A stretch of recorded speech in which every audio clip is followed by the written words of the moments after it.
আলোচনার প্রারম্ভে আরেকটা শুকরিয়া আদায় না করে পারছি না। আমি অধম নালায়েক যখন বাতিলদের ষড়যন্ত্রের শিকার হয়ে নারায়ণগঞ্জের কারাগারে বন্দী ছিলাম, ওই সময় এই শমশাননগর এলাকায় অনেক সুন্নি তরিকতপন্থী আমার ভাইয়েরা বাড়িতে মা বোনেরা আমার জন্য দোয়া করছেন, অনেকে মানববন্ধন করছেন, মিছিল করছেন, কাফনের কাপড় পরে আন্দোলন করছেন। এরকমও হয়েছে বাংলাদেশে।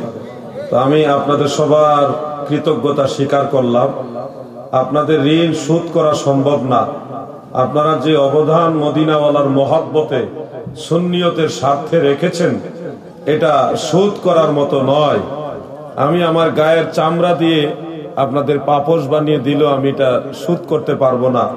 আপনারাও ব্যক্তি আলাউদ্দিন জেহাদির জন্য এটা করেননি, এটা সম্পূর্ণই দয়াল নবীজির মহব্বতে করছেন। এরপরেও আমি অধম বন্দী হওয়ার পরে আপনার এই কাজটা করেছেন, এজন্য আমি আমার তরফ থেকে সর্বোচ্চ কৃতজ্ঞতা আপনাদের প্রতি স্বীকার করলাম। আলোচনা কোন বিষয়ে করব এই ব্যাপারে সুনির্দিষ্ট কোনো বিষয়বস্তু আমাকে ইন্তেজামিয়া কমিটির পক্ষ থেকে দেয়নি। তবে একটা ইশারা পেয়েছি, সেটা হলো রাসূল পাক সাল্লাল্লাহু আলাইহি ওয়াসাল্লামের সম্মান। এছাড়াও যদি কোনো বিষয়বস্তু আমাকে দেওয়া হয় সসম্মানে আমি সেটা গ্রহণ করব ইনশাআল্লাহ। আমি প্রথমেই পবিত্র কোরআন থেকে ছোট্ট একটা আয়াত তেলাওয়াত করি, আপনারা যারা পারেন আমার সাথে তেলাওয়াত করুন। বিসমিল্লাহির রহমানির রহিম। ফাআওহা ইলা আবদিহি মা আওহা।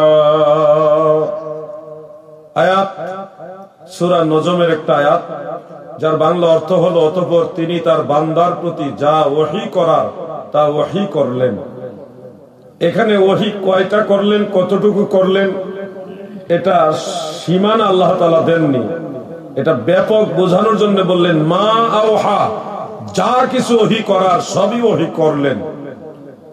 এই আয়াতের সমর্থক হিসেবে আরেকটা আয়াত পবিত্র কোরআনে আমরা পাই সূরা নিসার মধ্যে, সম্ভবত সেখানে আল্লাহ তাআলা বলেন ওয়ানজালাল্লাহু আলাইকাল কিতাবা ওয়াল হিকমাতা ওয়াআল্লামাকা মা লাম তাকুন তা'লাম ওয়া কানা ফাদলুল্লাহি আলাইকা আযীমা। নবী গো,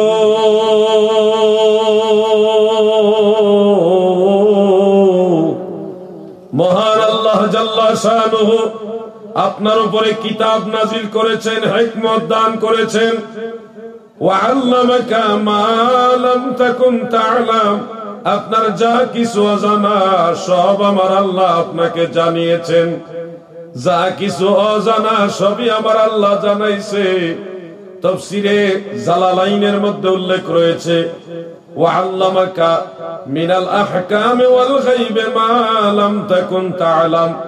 শরীয়তের আহকাম এবং গায়েবের যা কিছু অজানা, আমার নবীর যা কিছু অজানা ছিল সবই আমার আল্লাহ নবীজিকে জানায়া দিছে। সুবহানাল্লাহ। সূরা রহমানের মধ্যে কে জানাইছেন সেই ব্যাপারে আরো পরিষ্কার আল্লাহ তাআলা বলেন আর রহমান আল্লামাল কুরআন। রহমান মানে দয়াময় প্রভু আল্লাহ জাল্লা শানুহু, আল্লামাল কুরআন, আপনাকে কোরআন শিক্ষা দিয়েছেন। এখানে বোঝা যাচ্ছে আমার নবীজিকে যিনি শিক্ষা দিয়েছেন তিনি হলেন রহমান। রহমান কে বলুন না, কে? আল্লাহ। আমার আল্লাহ নবীজির যা কিছু জানানো দরকার তা সবই জানিয়েছেন। সূরা নজমের মধ্যে আল্লাহ তাআলা যেটা বলেছেন ফাআওহা ইলা আবদিহি মা আওহা, অতঃপর তিনার বান্দার প্রতি যা ওহী করার তা ওহী করলেন। এই ওহীটা কখন করলেন, কোন জায়গায় করলেন? সেটা কি জিবরিলের মাধ্যমে করলেন নাকি মাধ্যম ছাড়াই করলেন? এই ব্যাপারে আমি আপনাদেরকে একটু ক্লিয়ার করতে চাই। সূরা নজমের এই আয়াতের আরো দুই একটা আয়াতের মধ্যে আপনারা দুই একটা আগের আয়াতে আপনারা লক্ষ্য করতে পারেন আল্লাহ জাল্লা শানুহু বলেন, আমার আল্লাহ বলেন সুম্মা দানা ফাতাদাল্লা ফাকানা কাবা কাউসাইনি আও আদনা, অতঃপর তিনি তার নিকটবর্তী হলেন, এমনকি এত নিকটবর্তী হলেন যে 2 ধনুক কিংবা আরো নিকটবর্তী হয়ে গেছেন, এত কাছাকাছি গেলেন। ফাআওহা, অতঃপর ওহী করলেন, মা ইলা আবদিহি, তিনার বান্দার প্রতি, মা আওহা। এই যে নিকটবর্তী হওয়ার বিষয়টা, এটা নিয়ে 2টা তাফসীর রয়েছে। এক জামাত মুফাসসিরিন তিনারা বলেছেন যে জিবরিল আলাইহিস সালামের নিকটবর্তী আমাদের নবীজি হয়েছেন, কিন্তু হযরত ইবনে আব্বাস রাদিয়াল্লাহু আনহুমা, যিনি রাইসুল মুফাসসিরিন, তিনি বলেছেন যেটা তাবারানীর মুআজামুল আওসাতের মধ্যে ইমাম সুলাইমান আত-তাবারানী রাহিমাহুল্লাহ উল্লেখ করেছেন, তাফসীরে তাবারি শরীফের মধ্যে উল্লেখ রয়েছে। এবং খাদিমুর রাসূল হযরত আনাস ইবনে মালিক রাদিয়াল্লাহু আনহু, তিনি এটার ব্যাখ্যা করেছেন, যেটা সহিহ বুখারীর কিতাবুত তাফসীরের মধ্যে উল্লেখ রয়েছে। এছাড়াও উম্মুল মুমিনিন হযরত আসমা, তিনি হযরত আসমা রাদিয়াল্লাহু তাআলা আনহা, তিনি উম্মুল মুমিনিন সম্ভবত নয়, সিদ্দিক আকবর রাদিয়াল্লাহু তাআলা আনহুর কন্যা, তিনিও বর্ণনা করেছেন, যেটা খাসাইসুল কুবরার মধ্যে ইমাম জালালউদ্দিন সুয়ুতী রাহমাতুল্লাহ আলাইহি উল্লেখ করেছেন। যখন নিকটবর্তী হয়েছেন, তখন নিকটবর্তী নৈকট্যের দৃষ্টিতে আমার নবীজি আল্লাহর নিকটবর্তী হয়েছেন। সুবহানাল্লাহ বলেন। সুম্মা দানা ফাতাদাল্লা ফাকানা কাবা কাউসাইনি আও আদনা, নৈকট্যের দৃষ্টিতে আমার নবী আল্লাহর এত নিকটবর্তী হয়েছেন যে 2 ধনুক কিংবা আরো নিকটবর্তী হয়েছেন। তখন আমার আল্লাহ ফাআওহা ইলা আবদিহি মা আওহা, তিনার বান্দার প্রতি যা কিছু ওহী করার তা ওহী করলেন। বন্ধুরা আমার, এখন আমরা জানবো এই ওহীটা কোন জায়গায় করেছেন। এটা কি পৃথিবীতে করেছেন নাকি অন্য কোথাও করেছেন? এই ব্যাপারে সহিহ বুখারীর কিতাবুত তাফসীরের মধ্যে হযরত আনাস রাদিয়াল্লাহু আনহু থেকে হাদিস বর্ণিত, যখন নবীজি সিদরাতুল মুনতাহায় গেলেন, জিবরিল আলাইহিস সালাম ওখানে ক্ষান্ত হয়ে গেলেন। মিশকাত শরীফের 510 নম্বর পৃষ্ঠায় এবং মাসাবিহুস সুন্নাহর মধ্যে ইমাম বগবী রাহমাতুল্লাহ আলাইহি উল্লেখ করেছেন।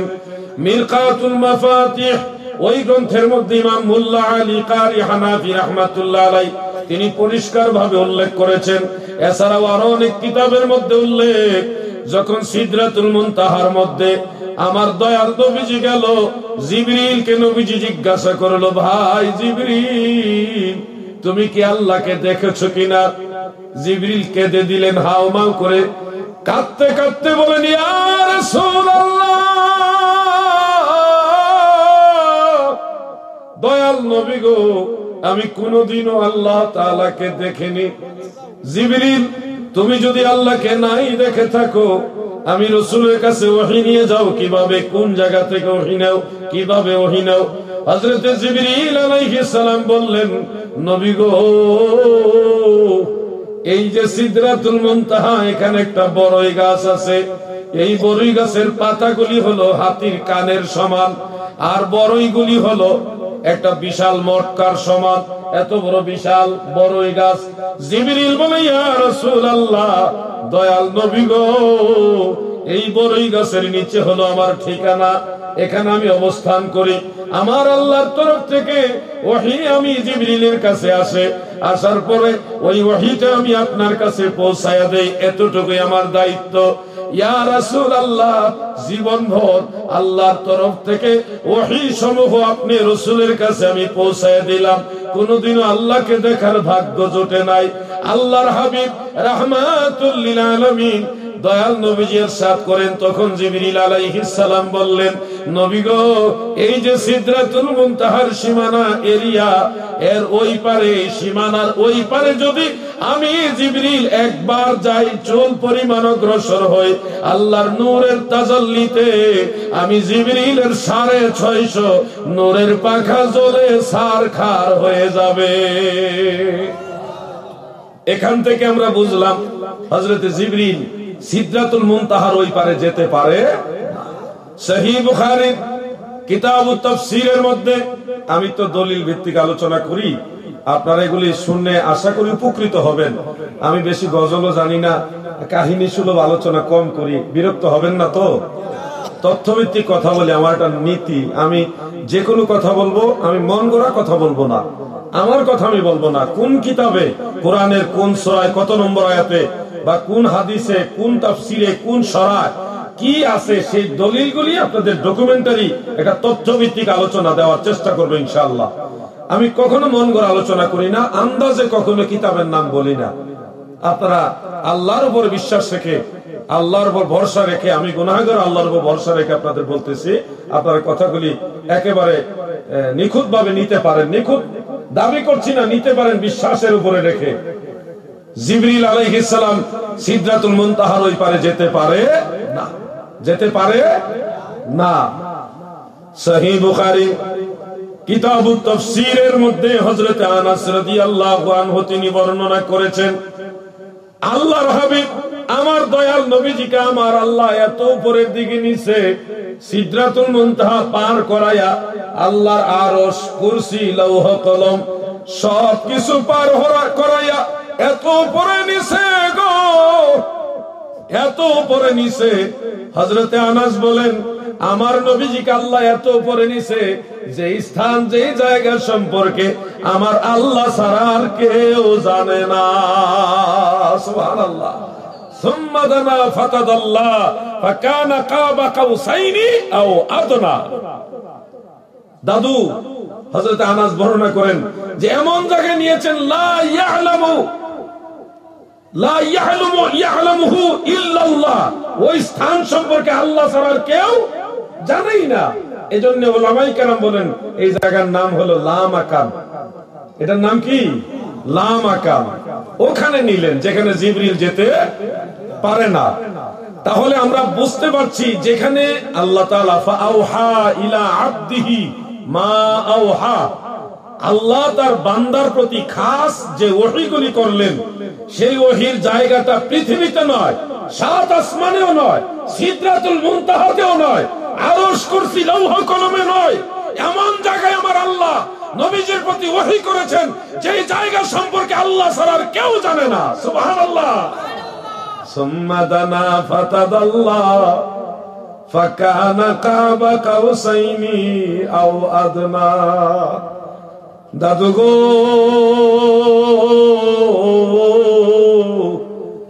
ওহী দুই প্রকার। এক প্রকার ওহী হলো ওহীয়ে মাতলু, আর একটা হলো ওহীয়ে গায়রে মাতলু। এটার আরো দুইটা নাম আছে, ওহীয়ে জাল্লি, ওহীয়ে খফি। এক ধরনের ওহী জিবরিলের মাধ্যমে নবীর কাছে আসতো, আর এক ধরনের ওহী জিবরিল ছাড়াও নবীজির কাছে ডাইরেক্ট আসতো।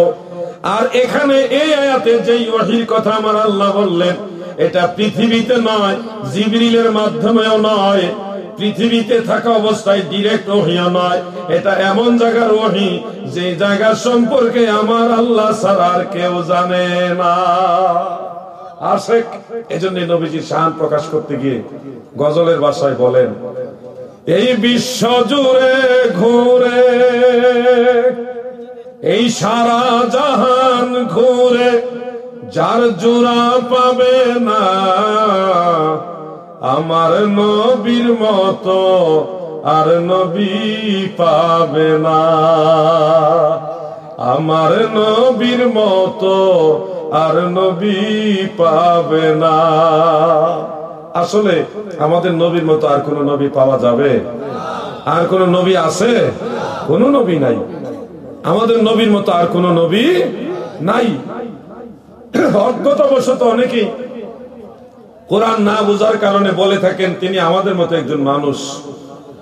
সেক্ষেত্রে তারা কোরআনুল কারীমের একটা আয়াত তারা দলিল হিসেবে উত্থাপন করেন, কুল ইন্নামা আনা বাশারুম মিসলুকুম ইউহা ইলাইয়া আন্নামা ইলাহুকুম ইলাহুন ওয়াহিদ। নবী গো, আপনি বলুন, শুধুমাত্র নবীজিকে আদেশ দেওয়া হচ্ছে, নবী গো শুধু আপনি বলেন, ইন্নামা আনা বাশারুম মিসলুকুম, নিশ্চয় আমি তোমাদের মতোই বাশার, তোমাদের মতো মানুষ। আমার কাছে ওহী আসে, তোমাদের কাছে ওহী আসে না, আমার কাছে ওহী আসে। তোমাদের প্রভু একক আল্লাহ। এই আয়াতে কারিমা সূরা কাহাফের 110 নং আয়াতেও আছে, সূরা হামিম সাজদা এর 6 নং আয়াতেও আছে। একই আয়াত দুই জায়গার মধ্যে আছে। এটাকে পুঁজি করে অনেক ভাইয়েরা বলে থাকেন যে রাসূল পাক আমাদের মতোই মানুষ। দাদু পাগলামি করবেন না, শুনেন দাদু, এটা নবীজি বলেছেন এবং আল্লাহ হুকুম দিয়েছে যেন নবীজি বলে, আমাদেরকে বলার জন্য এটা আল্লাহ হুকুম দেয়নি। বোঝার জন্য বলছি, শামসুল উলামা আল্লামা সাহেব কেবলা ফুলতুলি রাহমাতুল্লাহ আলাইহি তিনি যদি কোনো মাহফিলে এসে বলেন আসমানের নিচে জমিনের উপরে আমার মতো গুনাহগার আর কেউ নেই, এরকম যদি বলেন, তাহলে আপনারা কি বলবেন পৃথিবীর সবচেয়ে খারাপ মানুষ সাহেব কেবলা? এটা সাহেবের বিনয়, এটা নম্রতা, এটা তাওয়াদু, এটা একটা বিনয় প্রকাশ। আল্লাহর দরবারে নিজেকে ছোট হিসেবে জাহির করা। আল্লাহর দরবারে যে ছোট হয় আল্লাহ তার ইজ্জত বাড়ায় দেয়, এটাই হলো নিয়ম। সাহেব কেবলা এটা বলবে, এটা বিনয়। হযরত আদম আলাইহিস সালাম দোয়া করেছেন, রব্বানা যালামনা আনফুসানা ওয়া ইল্লাম তাগফির লানা ওয়া তারহামনা লানাকুনান্না মিনাল খাসিরিন। এখানে তিনি প্রথমেই বললেন রব্বানা যালামনা, হে আমাদের রব আমরা জুলুম করেছি। আপনারা বলুন যে জুলুম করে তাকে কি বলা হয়? বলুন না, জালিম বলা হয় না? এখন যদি আদম নবী নিজে বললেন রব্বানা যালামনা, এটা দলিল দিয়ে যদি আপনি আদম আলাইহিস সালামকে জালিম বলেন, তাহলে ঈমান থাকবে? আমও চলে যাবে, সালাও চলে যাবে। ঈমানও যাবে, আমলও যাবে। এটাই হলো আমও যাবে, সালাও যাবে। দাদু ভাই আমার, হযরত ইউনূস আলাইহিস সালাম তিনি দোয়া করেছেন, লা ইলাহা ইল্লা আনতা সুবহানাকা ইন্নী কুনতু মিনাজ জালিমিন। লা ইলাহা ইল্লা আনতা, আপনি ব্যতীত কোনো উপাস্য নেই, সুবহানাকা, আপনার সমহান মর্যাদা, ইন্নী কুনতু মিনাজ জালিমিন, নিশ্চয় আমি জালিমদের অন্তর্ভুক্ত হয়ে গেছি। সাইয়্যিদুনা ইউনূস আলাইহিস সালাম তিনি বললেন, কোরআনের আয়াতের মধ্যে আছে। এখন যদি এই আয়াত দলিল দিয়ে আপনারা বলেন ইউনূস নবী জালিম, ঈমান থাকবে? সাথে সাথে ঈমানও যাবে, বিনা তালাকে বহু তালাক হয়ে যাবে। নবীদেরকে জালিম বলা যাবে না, কুফরি। নবীদেরকে জালিম বলা কি? কুফরি। কিন্তু ইউনূস নবী বলেছেন এটা ওনার বিনয়, আদম নবী বলেছেন এটা ওনার বিনয়। ইউনূস নবীর মুখে এই কথা মানায়, আমাদের মুখে উনি জালিম এটা বলা যাবে? আদম নবী রব্বানা যালামনা বললে ওটা উনার মুখে মানায়, আমরা ওনাকে জালিম বলতে পারবো? এছাড়াও অনেক সত্য কথা অনেক সময় বলা উচিত না। যেমন আপনাদের মামা আছে, মামা, মায়ের ভাই। মামা যদি বাড়িতে বেড়াইতে আসে, আপনি যদি বলেন মামা আব্বাজান ডেকেছেন, ভাত খেতে আসেন, মামা খুশি হবে, দ্রুত ভাত খেতে আসবে, দুলাভাই ডাকছে। তখন আপনার কোনো আইব হবে না, ত্রুটি হবে না। কিন্তু আপনি যদি বলেন আব্বার শালা ভাত খাইতে আসেন, আব্বাই ডাকছে, তখন কথা ঠিক কিন্তু বলবে ভাগিনা বেয়াদব। এটা আপনার মুখে মানায় না। যদিও কথা ঠিক, আপনার মামা আপনার আব্বার শালা, কথা ঠিক, কিন্তু এটা আমার মুখে শোভা পায় না। এই ধরনের কথা আমার মুখে শোভা পায় না। এখানে মামাকে মামা বললেই ঠিক হবে। অথবা আজকে মাহফিল শেষ করে বাড়িতে গেলেন, গিয়ে যদি বলেন আম্মা ভাত দাও, মা তাড়াতাড়ি করে সন্তানের আহারের জোগানোর চেষ্টা করবেন। যদি মাকে মা না বলে এভাবে বলেন যে আব্বার স্ত্রী ভাত দাও, মাই বলবে আমার ছেলে বেয়াদব হয়ে গেছে। কথা ঠিক কিন্তু বলা যাবে, এভাবে আমার মুখে এটা শোভা পায় না। অনেক জিনিস আছে কথা ঠিক হলো এটা সব সময় সবার মুখে মানায় না। আমার নবী বলেছেন আনা বাশারুম মিসলুকুম, আমি তোমাদের মতো ভাষা, এটা নবী বললে নবীজির মুখে মানায়। আমি যদি বলি তিনি আমার মতো মানুষ, তিনি আমার মতো মানুষ, এটা যদি আপনি বলেন বারবার, এটা আপনার আমার মুখে শোভা পায় না। ঠিক না বেটে? নবীজি বললে ঠিক আছে, আমাদের আকীদা নবীজি ভাষা, তিনি বেমিসাল বেনজির বাশার। আমার নবীর মতো এই কুল কায়নাতে গোটা সৃষ্টি জগতে আমার নবীর মতো আর কেউ নাই। ঠিক না বেঁচে? নবীজি বললে এটা 100% ওকে, নবীজির জবান এটা ঠিক। আল্লাহ হুকুম দিচ্ছে নবীজি আপনি বলেন, কুল আপনি বলুন। নবীজি বলতে পারবেন, এটা নবীর বিনয়। কিন্তু আমরা কখনো বারবার এইভাবে বলতে পারবো না তিনি আমাদের মতোই মানুষ, তিনি আমাদের মতোই মানুষ, এরকম বলতে পারবো? আদব বজায় রাখতে হবে। দাদু ভাই আমার, দিলের কান লাগায় শুনবেন, ফিতনার যুগে এই বিষয়গুলি আমরা বারবার বোঝাতে হচ্ছে। কারণ দয়াল নবীজি এমন এক নবী, আমার নবী এমন এক নবী, নবীজির সাথে বেয়াদবি সারা জীবন আমল করে যদি মৃত্যুর আগে একবার নবীজির সাথে বেয়াদবি করেন সমস্ত আমল বরবাদ হয়ে যাবে। এজন্য নবীজির সাথে আমাদের ভালো সম্পর্ক রাখা দরকার আছে কিনা বলেন না? দরকার আছে কিনা? বাইরে পৃথিবীর সব মানুষ যেদিন আমাদের ভুলে যাবে, 4 জন মানুষ কাঁধে করে লাশ কবরস্থানের দিকে নিয়ে যাবে, 2 থেকে 3 জন মানুষ ধরে কবরের মধ্যে লাশটা নামিয়ে আস্তে আস্তে বাঁশের ছানিগুলি, বাঁশের যে ইয়েগুলি, পাটিগুলি, এগুলি দিবে, দিয়ে ওটার উপরে পলিথিন বা পাটা চাটি বা মাদুর এগুলি দিয়ে আস্তে আস্তে মাটি দিবে। ওই সময় আপনি দেখবেন পৃথিবীর সবাই আপনার পর, আপনার আপন কেউ নাই। যারা আপন ছিল তারা কাঁধে করে ছোট্ট একটা কবরে একা একা গহীন নির্জন নিরালায় একটা কবরে রেখে আপনাকে চলে যাচ্ছে, কেউ আপন না। মুনকার আর নাকির কবরের মধ্যে আসবে গো।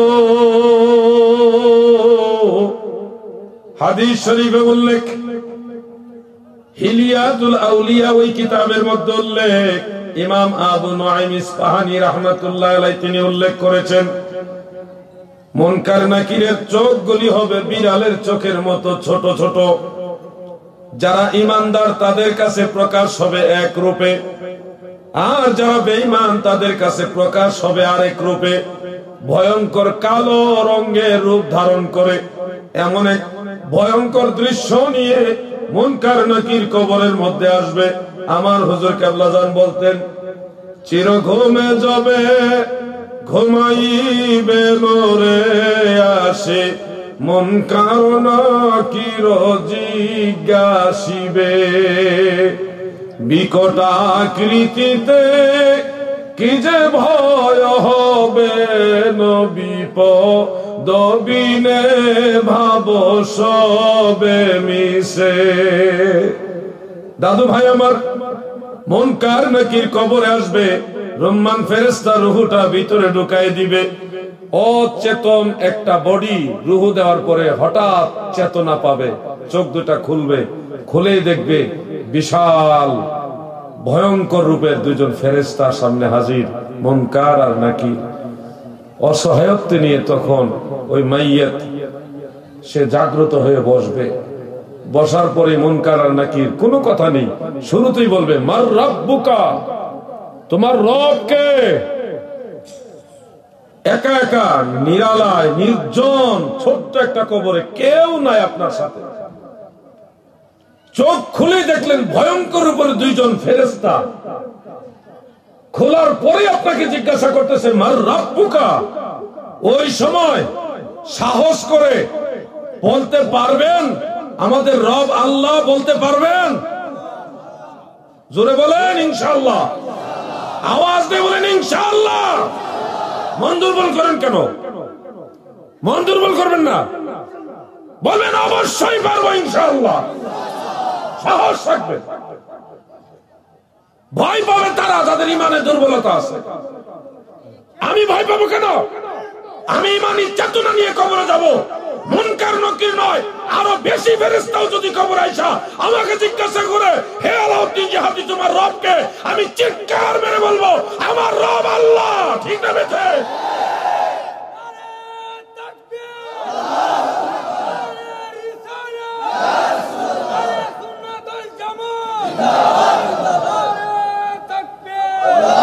সাহস রাখতে হবে, ভয় পাইলে দুনিয়াতেই তো মানুষ দুর্বল হয়ে যায়। যে কোনো একটা বিষয় যখন ভয় পেয়ে যায় তখন সে গন্তব্যে পৌঁছতে পারে না। সাহস রাখবে, এই সাহস ইমানি সাহস। মুনকার নাকির আসবে, চোখ খোলার পরে বলবে মার রাব্বুকা, বলেন উত্তর কি? রব্বি আল্লাহ। বলেন রব্বি আল্লাহ। আমাদেরকে যদি আমি আপনাদের প্রশ্ন করি, বলুন আপনাদের রব কে? জোরে বলেন। পিছনে ভাইরা আপনারা কি বলতেছেন না? বলেন আমাদের রব কে? মাশাআল্লাহ, এই তো সুন্দর, সবাই একসাথে জবাব দিলে ভালো লাগে। আল্লাহ বললে তার গুনাহ নাই, আছে নাকি? নিশ্চিন্তে বলতে পারেন। 2 নম্বর প্রশ্ন করবে মা দীনুকা, তোমার ধর্ম কি? আপনারা বলেন আমাদের ধর্ম কি? চিৎকার বলেন আমাদের ধর্ম কি? মুনকার নকির এসব বললে পারবেন না ইনশাআল্লাহ? সাহস রাখবেন, ভয় পাবেন না। আল ঈমানু বাইনাল খাউফি ওয়ার রিদা, ভয় এবং আশা দুটার মাঝামাঝি হলো ঈমান। তবে ভয়ের বিষয়টা অগ্রাধিকার না দিয়ে আল্লাহ রহমতের আশাটা বেশি করবেন, কারণ আল্লাহ রহমতের এই যে একটা অধ্যায়, এটাই বড়। আল্লাহ রহমত হইল বড়। আর এছাড়াও রহমতের নবী রাহমাতুল লিল আলামিন আমাদের পক্ষে আছে। কাজী নজরুল ইসলাম গান গেয়েছে, একটু বলবো গান? খারাপ গান না, ভালো গান। অনেকে জি বলতে গিয়ে আবার থেমে গেছে, গানের কথা শুনলে ভয় পায় যায়। ইসলামী গান কাজী নজরুল ইসলাম গেয়েছেন। গুনাহগার ভয় নাহি আর মাফি নিবার, আজকে মহাদিন এসেছেন সেই মুহাম্মদ মুস্তাফা ওই রাসূলে করিম। গুনাহগার ভয় নাহি আর মাফি নিবার, আজকে মহাদিন। এটা হলো মূল লাইনটা আর কি। আর পুরাটা তো আমি জানি না, তো আরেকটা আরো 2 লাইন জানি। কাঁপিছে লাত মানাত ওই কাবা ঘরে, লাত মানাত 2টা মূর্তি, উজ্জা আরো অনেক মূর্তি, 360টা মূর্তি ছিল কাবা ঘরের ভিতরে। রাসূলের পাক যেদিন দুনিয়াতে আসে এগুলি সব অটোমেটিক কাঁপতে কাঁপতে মাটিতে পড়ে গেছে। কাঁপিছে লাত মানাত ওই কাবা ঘরে, কাঁদিছে শয়তান পালাবে কোন পথে, হাই রশ্মি ভরা আসমান ও জমিন। মানে নবীজি যেদিন দুনিয়াতে আসে ওই দিন শয়তান কাঁদছে, কাঁদতে কাঁদতে সে শুধু চতুর্দিকে দৌড়াদৌড়ি করছে, যেদিকে যায় শুধু দেখে আসমান জমিন ভরপুর নূরে মুহাম্মাদির আলোতে আলোকিত হয়ে গেছে। সুবহানাল্লাহ বলেন। কাঁদিছে শয়তান পালাবে কোন পথে, হাই রশ্মি ভরা আসমান ও জমিন। গুনাহগার ভয় নাহি আর মাফি নিবার, আজকে মহাদিন। এই গজলটা বলার উদ্দেশ্য হলো কবরে মুনকার নকির আসলে আমরা আল্লাহ রহমতের আশায় আমরা সাহস রাখবো। এরপর রহমতের নবী রাহমাতুল লিল আলামিন আমাদের পক্ষে। নবীজির মহব্বত নিয়ে সাহস রাখতে পারবেন না ইনশাআল্লাহ? জোরে বলেন ইনশাআল্লাহ। দুরূদ শরীফ পড়েন, দেখি আপনাদের দুর্বলতা আসছে কিনা। ভয় পাবেন না, আমি আপনাদেরকে বিরক্ত করব না, আপনাদের বিরক্তির কারণ হব না। যতটুকু সময় আপনারা মহব্বতে শুনবেন ততটুকু বলে আমি আলোচনা ইতি টেনে দিব ইনশাআল্লাহ। এটা দুরূদ শরীফ পড়ুন। আল্লাহুম্মা সাল্লি, মাশাআল্লাহ, মুহাম্মদ ওয়া আলা আলি সাইয়্যিদ, মহব্বতে। প্রিয় ভাইরা আমার এক মুরব্বী দাদু ভাই, তিনি বলেছিলেন কিয়ামত সম্পর্কে। অনেক আলেমরা বলে না, কিয়ামতের আলোচনা হয়তো উনি দীর্ঘদিন শুনে না। আসলে আমরা যারা বক্তা, আমরা চতুর্দিকে বিভিন্ন ধরনের মানুষ, বিভিন্ন জনের দাবি রক্ষা করতে করতে দেখা যায় সবকিছু বলে ওঠা হয় না। কিয়ামতের আলোচনা করতে গেলে একটা সময় লাগে, তবে ইনশাআল্লাহ আমি ওই মুরব্বীর কথাও রাখার চেষ্টা করব। উনি দাবি করেননি, তবে আলোচনা করেছেন, আমি শুনেছি। এতটুকু ইনশাআল্লাহ। ট্রেনটা চলে যাক, আমরা আরেকটু জিকির করি। লা ইলাহা মারহাবা লা ইলাহা। অনেক মানুষ দাঁড়ায় রয়েছে, আপনারা যদি সম্ভব হয় বসে যান। ইল্লাল্লাহ লা ইলাহা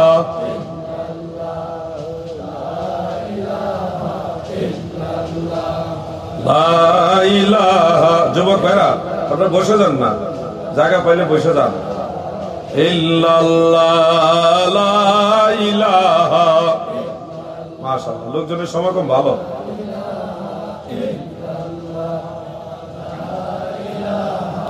ইল্লাল্লাহ লা ইলাহা ইল্লাল্লাহু মুহাম্মাদুর রাসূলুল্লাহ সাল্লাল্লাহু আলাইহি ওয়াসাল্লাম।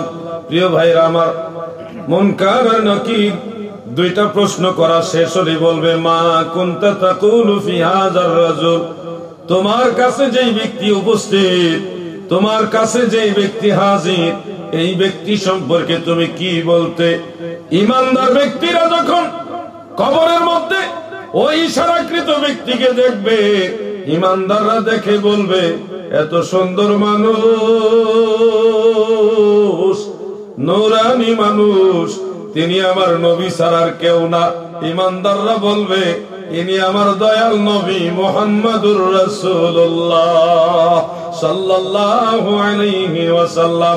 প্রিয় ভাইরা আমার, নবীজিকে চিনার ইচ্ছা আমাদের সবার আছে, আসেনি? সবাই বলেন আসেনি? নবী চিনতে পারলেই যারা তিনটা প্রশ্নের উত্তর দিবে এবং নবীজিকে চিনবে, তাদেরকে প্রথমে ফেরেশতারা জাহান্নামের দৃশ্য দেখাবে, ভয়ঙ্কর আযাবের দৃশ্য দেখাবে। এই ভয়ঙ্কর জাহান্নামের দৃশ্য দেখে ঈমানদার ব্যক্তি কবরের মধ্যে ভয় পেয়ে যাবে।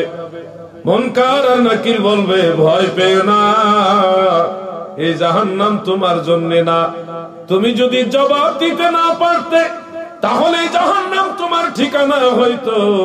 যেহেতু তুমি জবাব দিয়েছো, সেহেতু তোমার ঠিকানা হবে আল্লাহর জান্নাত। বলেই জাহান্নামের দৃশ্য সরাইয়া জান্নাতের সুন্দর মনোরম দৃশ্যগুলি তার সামনে তুলে ধরবে।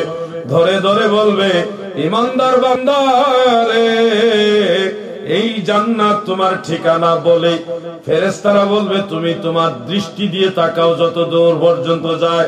ঈমানদার তাকাইবে, স্বাভাবিক দৃষ্টিতে যত দূর পর্যন্ত দেখা যায়, ঈমানদারের কবর তত দূর পর্যন্ত প্রশস্ত করে পুরা কবরটাকে আল্লাহ জান্নাতের বাগান বানায়া দিবে।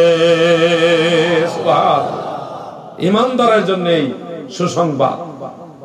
অপরদিকে মুনকার নাকির জিজ্ঞাসা করবে, মার রব্বুকা, তোমার রব কে? যারা ঈমানদার নয় তারা বলবে, লা আদরি, আমি জানি না। আপনারা কিরকম বলবেন? সবাই চান উত্তর দিতে? তাহলে আর আজ থেকে সুদ আর ঘুষ খাবেন না, হারাম খাবেন না। ভাইজান, আপনারা তো জানেনই এটা হারাম, জেনে শুনে কেন নিজের পায়ে কুড়াল মারছেন? জানেন। আপনি বলুন, সুদ খেয়ে ঘুষ খেয়ে আল্লাহ রসুলের সামনে আপনি কোন মুখ নিয়ে দাঁড়াবেন বলেন? আপনি নিজেকে নিজে জিজ্ঞাসা করেন। মানুষকে ঠকিয়ে, মানুষের হক নষ্ট করে মদিনার কামলিওয়ালা নবীর কাছে আপনি কিভাবে দাঁড়াবেন বলেন? দাদু ভাই আমার, নিজের বিচার নিজে করলে জজ কোর্ট লাগে না, ম্যাজিস্ট্রেট কোর্টও লাগে না। দাদু গো, ফেরেশতা জিজ্ঞাসা করবে, মার রব্বুকা। ঈমানদার নয় যারা, তারা বলবে, লা আদরি, আমি জানি না। দ্বিতীয়বার বলবে, মা দীনুকা, তোমার ধর্ম কি? সে বলবে, লা আদরি, আমি জানি না, আমার ধর্ম কি আমি জানি না। 3 নম্বরে জিজ্ঞাসা করবে, মা কুনতা তাকুলু ফি হাযার রাজুল, এই যে তোমার কাছে যে ব্যক্তি হাজির, এই ব্যক্তি সম্পর্কে তুমি কি বলতে? ঈমানদার নয় যারা, তারা দেখে দেখে বলবে, লা আদরি, আমি জানি না এই লোকটাকে। তারা নবীজিকে দেখেও চিনবে না। এমন হতভাগা যেন আল্লাহ আমাদেরকে না বানায়, বলে না আমিন। আমরা নবীজিকে দেখে চিনতে চাই, নবীজিকে দেখে চিনতে চায়। শুনেন, আমাদের বাংলাদেশের কিছু আলেম ভাইরা হযরত আলী কাররামাল্লাহু ওয়াজহাহু তিনি মদ পান করেছেন, এই ধরনের একটা মতামত নিয়ে একটা ইখতিলাফ হয়েছিল। তখন হযরত আলী কাররামাল্লাহু ওয়াজহাহু তিনি মদ পান করেননি। ইসলাম আসার পূর্বে পরে কখনোই, হারাম হওয়ার আগে এবং পরে কখনোই তিনি মদ পান করেননি। এই ব্যাপারে আমি অনেকগুলি দলিল দিয়ে 2টা ভিডিও ফেসবুকে ইউটিউবে ছেড়েছিলাম। এই বিষয়টা নিয়ে লম্বা লম্বা 2টা ভিডিও ছেড়েছিলাম, বিভিন্ন কিতাবের আবারত দিয়ে দিয়ে। ছাড়ার পরে আলহামদুলিল্লাহ সারা দেশে আহলে সুন্নাত ওয়াল জামাতের যত সিনিয়র এবং আমরা যারা জুনিয়র সর্বমহলের ওলামায়ে কেরামদের মধ্যে একটা শিথিলতা আসলো। না, আসলে হযরতে ইমামে আহলে সুন্নাত আলা হযরত আহমদ রেজা খান ফাজলে বেরলভী রাহমাতুল্লাহ আলাইহি তিনি ওই ব্যাপারে ফয়সালা দিয়েছেন যে মদ হারাম হওয়ার পূর্বে এবং পরে কখনোই হযরত আলী রাদিয়াল্লাহু আনহু মদ পান করেননি। আমিও সব দলিলগুলি সামনে এনে কোরআনের আয়াত হাদিস, ইন্নামা ইউরিদুল্লাহু লিইউযহিবা আনকুম রিজসা আহলাল বাইতি ওয়া ইউতাহহিরাকুম তাতহীরা, এই আয়াত এবং এই আয়াতের তাফসীরগুলি টেনে টেনে এটাই প্রমাণ করলাম যেহেতু মদ এটা রিজিস, এটা নাপাকি, এটা হারাম খাদ্য। এই রিজিস বা হারামের সাথে নবুয়ত প্রকাশ হওয়ার পূর্বে এবং পরে কখনোই সিদ্দিক আকবর এবং হযরতে আম্মা জান খাদিজাতুল কুবরা, হযরতে উসমান ইবনে আফফান, হযরতে আলী কাররামাল্লাহু ওয়াজহাহু তিনারা কখনোই মদের সাথে সম্পর্ক রাখতো না। এই দলিলগুলি দেওয়ার পরে সমস্ত উলামায়ে কেরাম এই ব্যাপারটা নিয়ে একটা শিথিলতার মধ্যে চলে আসছে আলহামদুলিল্লাহ। এরপরে আমি একটা স্বপ্নে দেখলাম। স্বপ্নটা ছিল এরকম, আমি আমার সপরিবারে মসজিদে নববী সোনার মদিনায় রাসূল পাকের মসজিদের মধ্যে গেলাম। গিয়ে দেখি মসজিদে নববীর একটা অংশ অনেক এই মনে করেন মাকড়সা বিভিন্ন ময়লা টলা পড়ে রয়েছে, কেউ পরিষ্কার করে না। আমি স্বপ্নের মধ্যে ইচ্ছা পোষণ করলাম আমি দয়াল নবীর মসজিদ পরিষ্কার করব। এটা স্বপ্ন। স্বপ্নের মধ্যে আমার একটা স্পৃহা জাগলো, মসজিদে নববীর ময়লাগুলি আমি পরিষ্কার করব। পরিষ্কার করতে চাচ্ছি, এমন সময় ওই দিক থেকে আমাকে ইশারা করা হচ্ছে। আমি আস্তে আস্তে রওজা মোবারকের দিকে ইশারা পেয়ে গেলাম। গিয়ে দেখি এক জামাত, বিশাল বড় বড় দাড়িওয়ালা, সুন্দর পাগড়িওয়ালা, জুব্বাওয়ালা, অনেক সুন্দর সুন্দর মানুষ দাঁড়ায়, মানে এক জায়গায় রওজা মোবারকের পাশেই কেবলার দিকে এখানে দাঁড়ায় রয়েছেন। দাঁড়ায় আমাকে ইশারা দিলেন এদিকে আসো। তো আমি কাছে গেলাম, সালাম দিলাম। দেওয়ার পর একজন ব্যক্তি আমার সামনে আমার দিকে আগায় আসলেন। মাথায় সুন্দর পাগড়ি, অনেক সুন্দর দাড়ি, অনেক লম্বা মানুষ, আমার তুলনায় অনেক লম্বা। উনি আগায় আসলেন। আমার স্বপ্নের মধ্যে মনে হচ্ছিল উনি মাওলায়ে কায়নাত হযরত আলী মুর্তজা কাররামাল্লাহু ওয়াজহাহু ওয়া রাদিয়াল্লাহু আনহু তিনি আমার দিকে আগায় আসলেন। স্বপ্নের মধ্যে এটা অনুভব করলাম। এসে 3টা ফুলের মালা আমার গলার মধ্যে পরাইলেন। পরাইয়া আমাকে বলতেছেন রাসূল পাকের রওজা মোবারকের দিকে ইশারা করে যে তুমি ওইদিকে যাও। তখন আমি উনি পারমিশন দেওয়ার পরে আমি আল্লাহর রাসূলের রওজা মোবারকের কাছে গেলাম। একেবারেই কোন ধরনের গিলাফও দেওয়া নেই, একেবারে সরাসরি রাসূল পাকের রওজা মোবারকে আমি কদম বসি করলাম। তারপরে সিদ্দিক আকবর রাদিয়াল্লাহু আনহু, ফারুক আযম রাদিয়াল্লাহু আনহু তিনাদের কদম বসি করে আমি বাবুল বাকি দিয়ে বের হলাম। এই স্বপ্নটা দেখলাম। শুনুন দাদু ভাই, যার চিন্তাধারা যেদিকে তার বাস্তবতার সাথে স্বপ্ন টানে ওই দিকে। সারাদিন যেটা আপনি চিন্তা করেন এটার কিছু না কিছু এফেক্ট স্বপ্নের মধ্যে আসে। স্বপ্ন 3 প্রকার, এর মধ্যে একটা হলো আল্লাহর তরফ থেকে, আর একটা শয়তানের তরফ থেকে, আর একটা জাগতিক চিন্তাধারার থেকে আসে। এই 3 ধরনের স্বপ্ন আছে। আমরা যারা ইমানদার, আমরা যারা সুন্নি মুসলমান, আমরা সব সময় চিন্তা করব আজকে যেন আমি দয়াল নবীজিকে দেখি, আপনি যে আজকে যেন সাহাবীদেরকে স্বপ্নে দেখি, আজকে যেন মদিনার নবীকে আমার ভাঙ্গা করে স্বপ্নে দেখি। এই ধরনের চিন্তা নিয়ে প্রতিদিন আপনি ঘুমিয়ে যান, দেখবেন একদিন দয়াল নবী আপনার ভাঙ্গা করে এসে হাজির হয়ে দেখা দিবে। ঠিক না বেঠে? এটা গজল মনে হয়েছে, আমি তার পুরোটা জানি না, যতদূর জানি বলি। সোনার মদিনা বহু দূরে, কিন্তু মদিনাওয়ালা আমার অন্তরে, কিন্তু মদিনা আমার জেগিয়েছে একবার সোনার মদিনায়, তার মনে আর কোনো দুঃখ রইল না, তার মনে আর কোনো দুঃখ রইল না। যে গিয়েছে একবার সোনার মদিনায়, তার মনে আর কোনো দুঃখ রইল না, তার মনে আর কোনো দুঃখ রইল না। তারই অন্তর জোরে মদিনায় আসে রে, মদিনা মদিনা বলে স্মরণ করে রে। নবীজিকে নিয়ে চিন্তাধারা করতে হবে। আজ হোক কাল হোক আমরা মরে যাব, এটাই সত্যি। মরেই যেহেতু যাব, মরার আগে মদিনার নবী, দয়াল নবীর সাথে যেন একটা ভালো সম্পর্ক হয়, এই চিন্তাটা মাথায় ঢুকা। আর কারো ঠকাইতেছেন? কেউ কারো ঠকায় না। যারা ঠকাইতেছে তারা নিজেরাই ঠকতেছে, যারা ঠকাচ্ছে তারা নিজেরাই ঠকছে। কে কারো ঠকায়? তারা নিজেরাই ঠকে। হাসরের ময়দানে এটা বুঝবেন।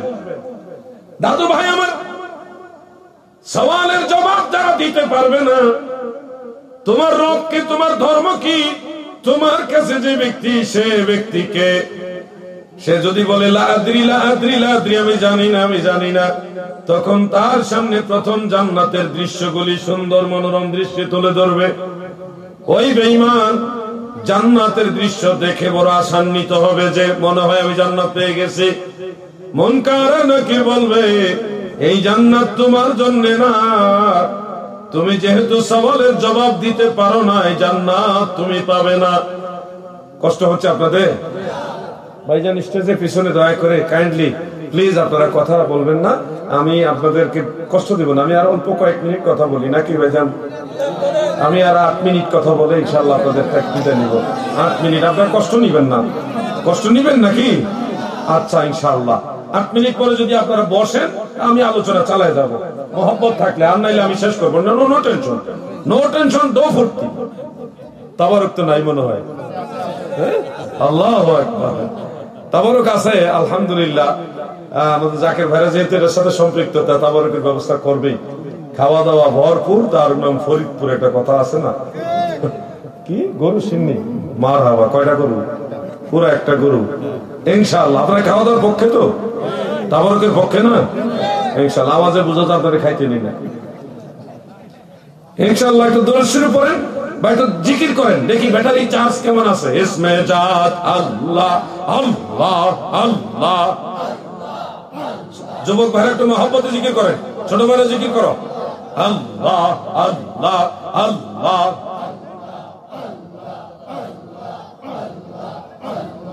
আল্লাহ আল্লাহ আল্লাহ আল্লাহ। কোন সাধনে পাইব তোমার আয়গ নবীজি, আমি কোন সাধনে পাইব তোমার। আল্লাহ আল্লাহ মারহাবা।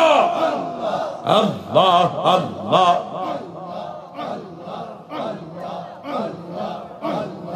আপনাকে দেখিবার মনে চায় আয়গ নবীজি, আমি কোন সাধনে পাইব তোমায়। আল্লাহ আল্লাহ আল্লাহ মাশাআল্লাহ। আল্লাহ আল্লাহ। নবী মাতৃ গর্বে আসিয়া পিতৃ হারা হইয়া, এতিম রূপে আসিলেন ধরা আয়গ নবীজি, আমি কোন সাধনে পাইব তোমায়। আল্লাহ আল্লাহ আল্লাহ মারহাবা। আল্লাহ আল্লাহ আল্লাহ আল্লাহ। বেশি জিকির করাইলে তো ওয়াজ ভেঙে যেত। আল্লাহ একটু ফাঁকে ফাঁকে চলো। আপনাকে দেখিবার মনে চায় আয়গ নবীজি, আমি কোন সাধনে পাইব তোমায়। আল্লাহ আল্লাহ আল্লাহ আল্লাহ আল্লাহ আল্লাহ আল্লাহ লা ইলাহা ইল্লাল্লাহ মুহাম্মাদুর রাসূলুল্লাহ সাল্লাল্লাহু আলাইহি ওয়াসাল্লাম। জিকির তো উদ্দেশ্য না, উদ্দেশ্য আমরা জিকির করলাম, পাশাপাশি আলোচনার যে একটা ইমেজ এটাও বহাল থাকলো। কারো কারো ঘুম আসতে পারে, ঘুম যেন শয়তানের জন্য আসর করতে না পারে। আপাতত সব দিকে মিলিয়ে ওয়াজ মাহফিল, এখানে জিকির হবে, দুরূদ শরীফ হবে, ওয়াজ নসিহত হবে, মুনাজাত হবে, মিলাদ কিয়াম সব হবে, তাই না ভাইজান? সবকিছু মিলিয়ে হবে ইনশাআল্লাহ। যে কথায় আসছিলাম, মুনকার আর নাকির সওয়াল করবে, উত্তর দিতে না পারলে প্রথমে জান্নাতের দৃশ্যগুলি সামনে তুলে ধরে ওই মৃত ব্যক্তিকে দেখাবে। সে বড় আশান্বিত হয়ে যাবে, সে মনে করবে জান্নাত মনে পেয়ে গেছি। মুনকার নাকির বলবে, ও আল্লাহর বান্দা শোনো, তুমি যেহেতু উত্তর দিতে পারো না, এই জান্নাত তোমার জন্য নয়, বলেই জাহান্নামের ভয়ঙ্কর দৃশ্যগুলি তার সামনে তুলে ধরবে। বলবে, এই জাহান্নাম তোমার ঠিকানা। একসাথে 99টা সাপ, মুস্তাদরেক হাকিমের মধ্যে উল্লেখ, একই সাথে 99টা সাপ তার কবরের মধ্যে ঢোকাবে। প্রতিটা সাপের, একটা সাপের 9টা করে মুখ, একটা সাপের 9টা করে মুখ। এবার সাপ হলো 99, কয়টা? 99কে 9 দিয়ে গুণ দিলে কত হয়? 99কে 9 দিয়ে গুণ দেন না, কত হয়? 891। 891টা মুখে, আমি তুলি, শুকরিয়া, জাযাকাল্লাহ। 891টা মুখে একসাথে 99টা সাপ, 99টা সাপের 891টা মুখ থাকবে। প্রতিটা মুখে বহু সংখ্যক দাঁত, বিষাক্ত দাঁত, একসাথে সবগুলি মুখ দিয়ে কামড় দিবে। এতগুলি সাপ জাহান্নামের ভয়ানক বিষাক্ত দাঁত দিয়ে যখন এতগুলি মুখে একই সাথে কামড় দিবে, তখন এই মৃত ব্যক্তি এত জোরে চিৎকার মারবে, মানুষ আর জিন ছাড়া বাকি সব পশু পাখিরা সেই ভয়ঙ্কর আযাব, সেই সাপের কামড়ের চিৎকারের আওয়াজ সবাই শুনে, শুধু মানুষ আর জিন ছাড়া বাকি সবাই। দাদু, কবরের আযাবের আওয়াজ গরু এবং ছাগলরা টের পায়। অনেক সময় দেখবেন কবরস্থানের পাশে যদি গরু দেওয়া হয়, সে গরু ছটফট করে, কবরস্থানে থাকতে চায় না। আমি কয়েকবার দেখেছি এরকম ঘটনা। রাতের বেলায় বা আজানের সময় কুকুর চিৎকার মেরে ডাক মারে। আপনারা দেখেন না এরকম? আজান দিলে কুকুরে ডাক মারে, এরকম দেখেন না আপনারা? আজান দিলে কুকুরে ডাক মারে কেন জানেন? আজান দিলে শয়তান পলায়ন করে। শয়তান আজান দিলে সে আজান যতটুকু এরিয়াতে হয় ততটুকু এরিয়াতে থাকতে পারে না। আর কুকুরের এমনি বাহ্যিক ভাবে কুকুরের চোখের পাওয়ার খুব কম, কিন্তু কুকুরের বাতিল ভাবে এমন একটা শক্তি আল্লাহ দিয়েছে, তারা শয়তানকে দেখে, জিন দেখে, জিন জাতিকে কুকুর দেখে। আজান দিলে যখন শয়তান চতুর্দিকে দৌড়াদৌড়ি করে, ওই দৃশ্যগুলি দেখে কুকুর আল্লাহর ভয়ে হাউমাউ করে চিৎকার মেরে কান্নাকাটি শুরু করে। আর ভোর রাত্রে মোরগ ডাকে কেন? মোরগ ভোর রাতে ডাকার কারণ হলো রহমতের সময়, তাহাজ্জুদ নামাজের সময়, ওই সময়টা রহমতের সময়। ওই সময় অজস্র রহমতের ফেরেশতা আসমান থেকে জমিনে নামা আসে। আর মোরগ তারা ফেরেশতাদেরকে দেখে, এমন শক্তি আল্লাহ তাদেরকে দিয়েছে। ওই রহমতের ফেরেশতারা আসমান থেকে নামা আসতেছে, এটা যখন মোরগ টের পায়, তখনই তার আওয়াজ দিয়ে মানুষকে সজাগ করার চেষ্টা করে, তোমরা উঠো, রহমতের সময় হয়ে গেছে। দয়াল নবীজি সাহাবীদেরকে রহমতের সময় ডাইকা উঠাইতেন। আমার পীর কেবলা জান সহ সমস্ত ওলি আল্লাহরা শেষ রাতে আল্লাহকে ডাকতেন, ওঠো ওঠো জাকেরানো, খোলে দেখো দুনয়ন, রহমতের সময় বয়ে দেয়, ঘুমে কেন চেতন, উঠো উঠো জাকেরানো,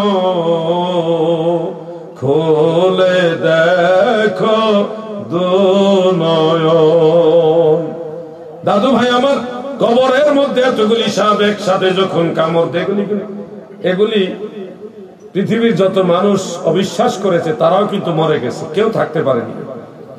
পৃথিবী থেকে মরে গেলে এগুলি তেমন ভাবে সত্য প্রমাণিত বাস্তব, যেমন ভাবে মায়ের পেটে থাকা কালীন পৃথিবীতে আমরা এত কিছু করব এটা জানতাম না, কিন্তু সত্য। মায়ের পেটে আমরা যখন ছিলাম তখন পৃথিবীতে এত কিছু হবে, এত কিছু হবে আমরা জানতাম না, কিন্তু এটা যেমনি ভাবে সত্য এই পৃথিবী থেকে মৃত্যুর পরে আখিরাতে ওই ঘটনাগুলি হবে তেমন ভাবে সত্য।